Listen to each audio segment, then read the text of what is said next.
Hello and welcome to today's new video. This will be the speaker shootout of the Riva S, where I compare it against all the speakers in this class.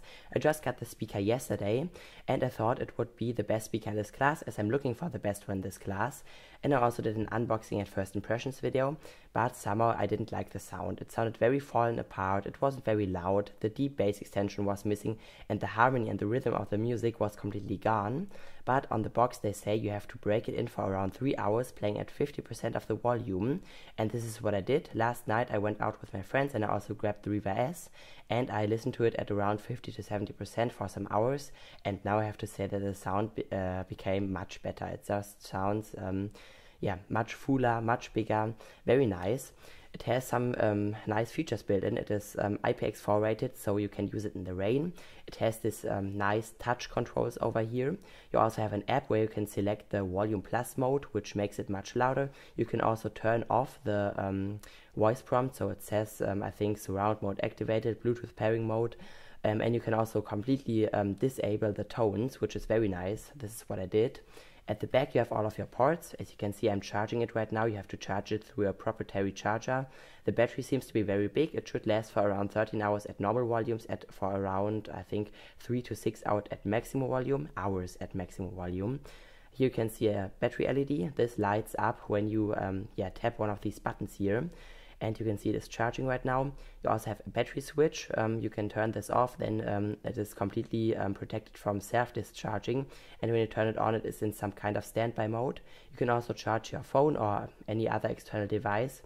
You also have a micro USB port for transferring data, and you also have an auxiliary port.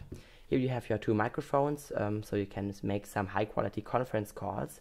And the speaker has some kind of 360-degree speaker sound. They call it the Trillium technology.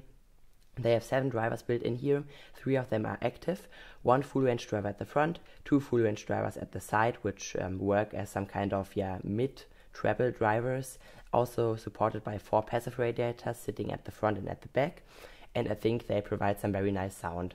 It sounds very nice from here. It sounds the best from here. It also sounds very nice from the side and also quite enjoyable from the back. So better than a JBL Charge 3, but not as good as on an A1, for example. But before I talk too much, like in my other video, I will just get into the sound check. I think this might be the one to go in this class. It currently sales for around $160, and 2 of them sell for around $200, which is a great deal. And yeah, it has some nice features, like I told you already, and the sound also seems to be very nice. The volume issue was fixed with the volume plus, so it is much louder now, I think 4 dB louder. And first we will be comparing it against the A1. I didn't listen to the speaker for a long time as it has some ceiling issues, but now it should be okay, or not okay, you will still hear them, but just as a rough comparison we can try these two. The Riva is playing in the power mode, so we have full volume, and let's turn it on. If you enable the welcome tones, they are quite enjoyable, so they aren't completely annoying. Let's first turn on the battery switch and then turn on the speaker. And with some jazz tracks I will switch to surround, and otherwise we will be playing it in normal mode. The A1 is already paired up, the Riva should be too, and I will try a track.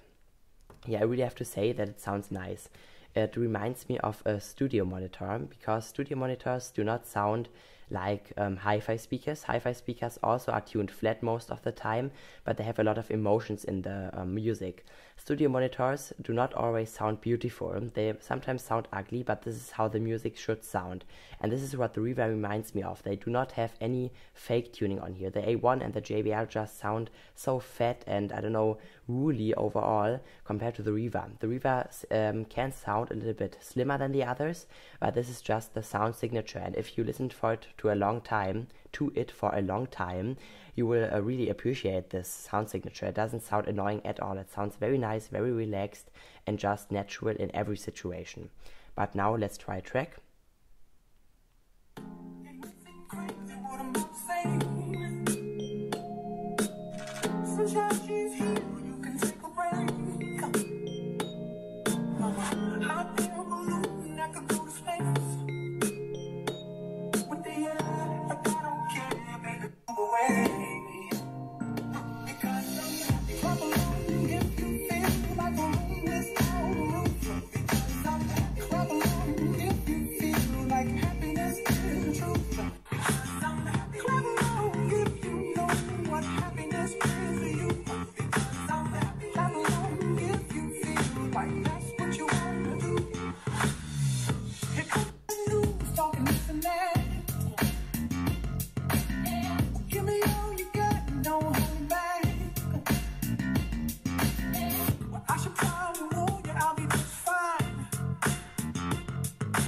course, I really forgot how great the A1 sounds, but somehow the treble is very exposed, the mids could be better, the Riva sounds more natural here.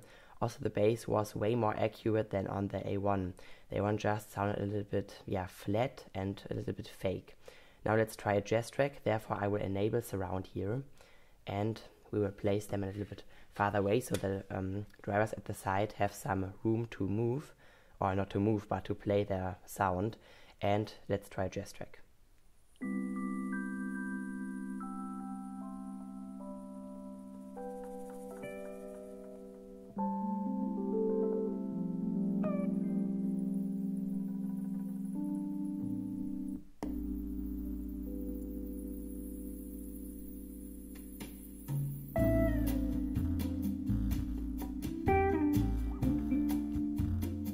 By the way, these tones are coming from the unsealed screws and not from the speaker.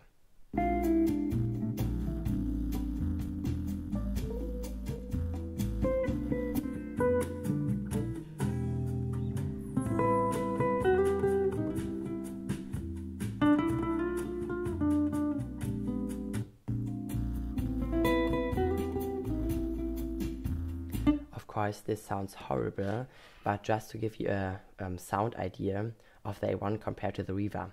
I think the Riva sounded much nicer here. It had some more stereo separation. Of course, the A1 is also mono, but it also sounded, I don't know, a little bit more organized than the A1. The A1 just sounded a little bit fatter, a little bit louder overall, a little bit less relaxed, although it has some deeper bass. The Riva sounded very on the point. Let's try the JBL now. First we will try a bass heavier track, and after this we will try another jazz track, and then you will hear how they stack up.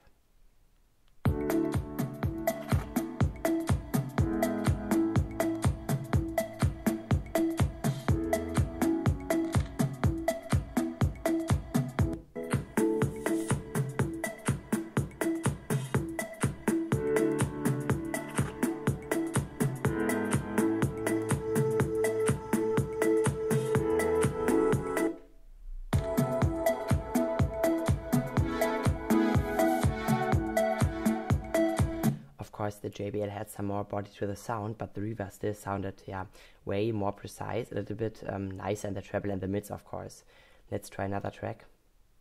Driving with you. Let me take you far from here. Driving with you. The whole world disappears. Driving with you. Let me take you far from here. Driving with you.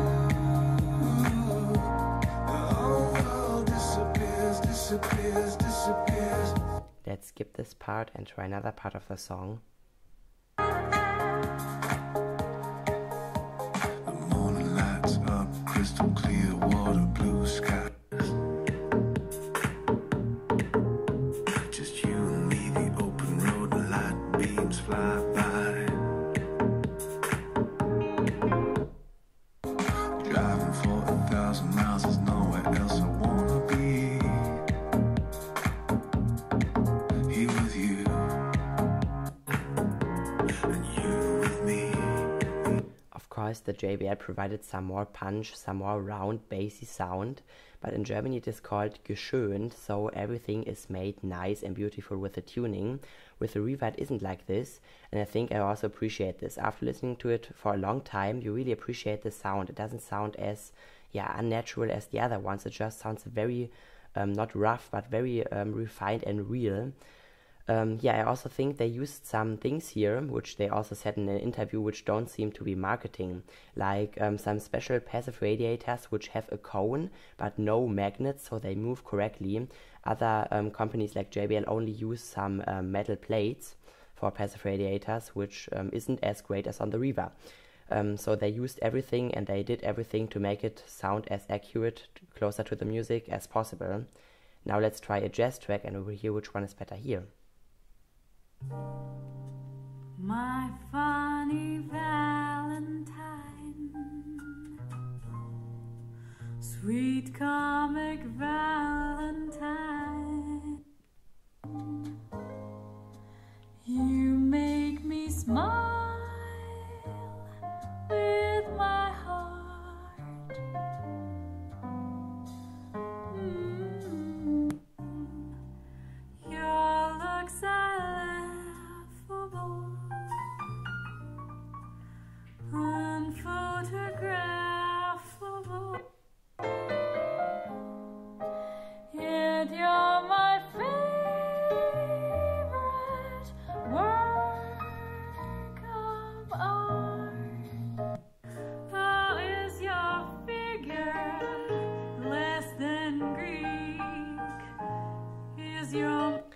Now I Google translated it and I finally found the word for the Riva.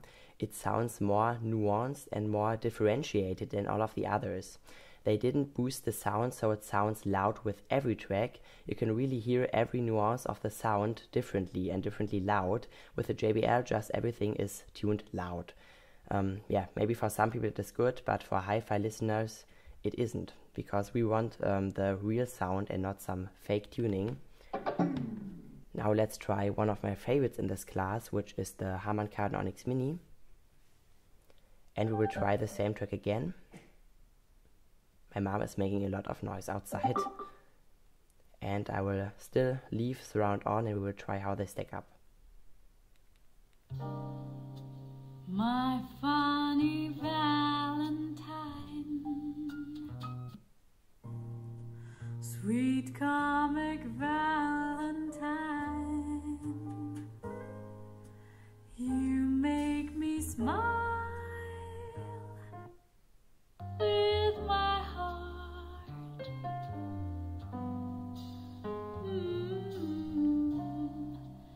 Your looks are laughable, unphotographable. Yeah, in this track the Riva just sounded nicer than the Harman Kardon. Now let's try a bass heavier track, and here you will definitely notice that the Harman Kardon sounds a little bit fuller. Maybe you like the accurate sound of the Riva with a little bit less bass, even with house music, but I think a little bit of bass boost is always good with house music. So let's try one.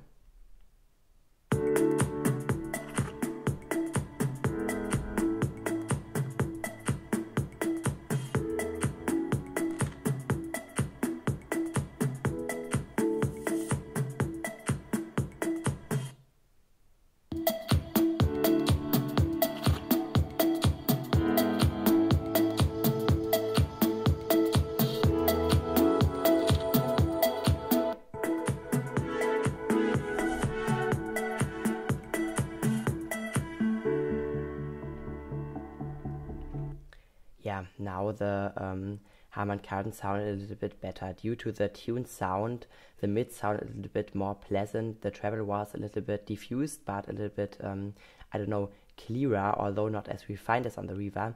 And the bass was a little bit fuller and not overwhelming, but a little bit fuller overall than on the Riva. But now let's try another jazz track, and then we will crank them up to maximum volume. Ouch.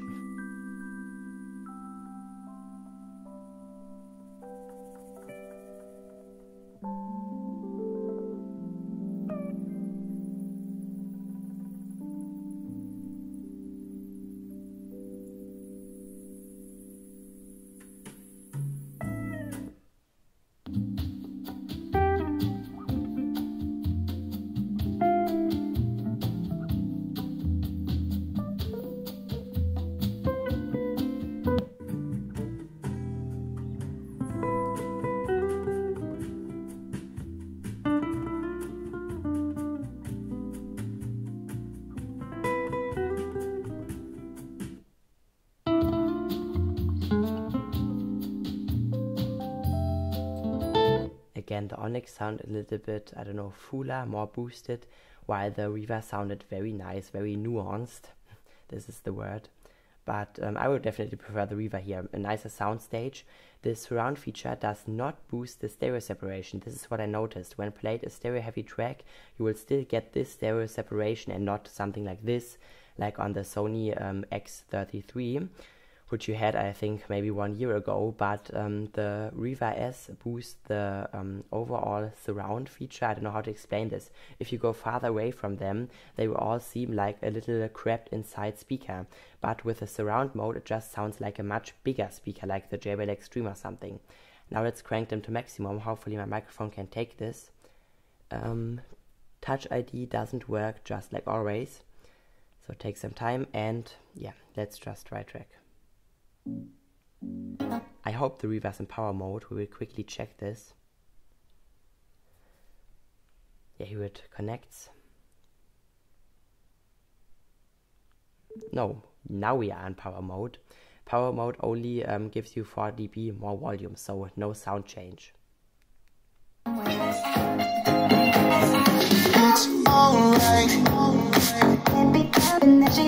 Say alright.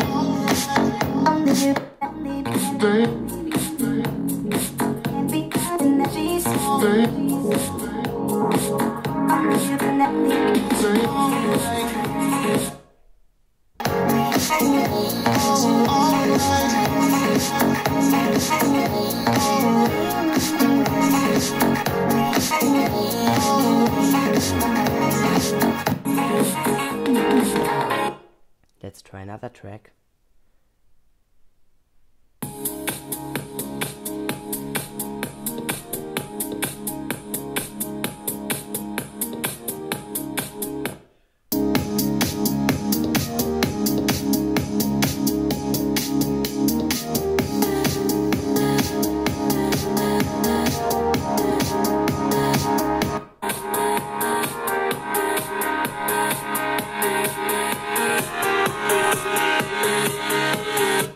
Okay, so this was it from the maximum volume check.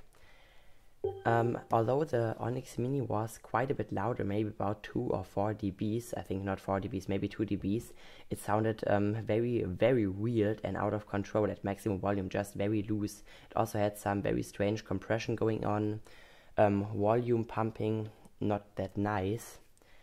But the Riva really kept some of the punch. It sounded very precise, very organized, although it was playing at volume plus, maximum volume and surround, which is very impressive for such a little speaker. Maybe it is because it has 30 watts of power. But now let's try the Onkyo X6, which was my favorite speaker in this class for quite a short time, because now the Riva is here.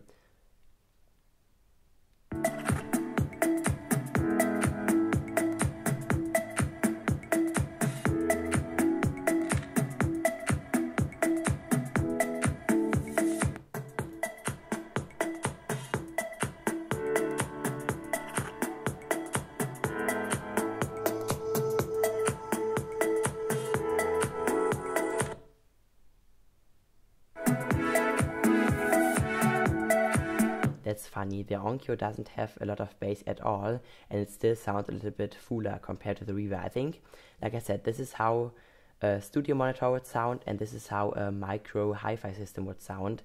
The Onkyo has not that much bass. The bass rolls off after 200 kilohertz, 200 hertz, not 200 kilohertz. And the treble is very boosted. I think it already starts at around 8 kilohertz, and then the treble goes like this. Now let's try a jazz track. I think these two speakers sound very nice with jazz music. My funny Valentine,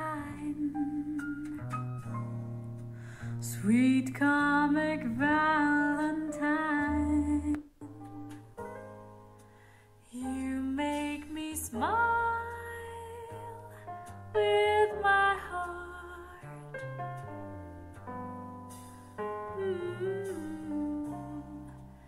Your looks are laughable, unphotographable, yet you're my favorite work of art. A decision between these two is quite heavy when it comes to sound. The Riva sounds a little bit bigger, the sound is a little bit more powerful than on the Onkyo, but the Onkyo has some very nice and some are very magical treble and mids. The mids are very clear and the treble sounds very, very refined, which is very interesting. But I will return it just because the Riva is the better package, and it also sounds a little bit better with bass heavy stuff. The Onkyo really starts to compress and fall apart at higher volumes. I will show this to you with the next track, and we will crank them up to maximum volume again. Hope I can find the track. And let's crank them up to maximum. The Riva is in power mode again, and we will see which one is better.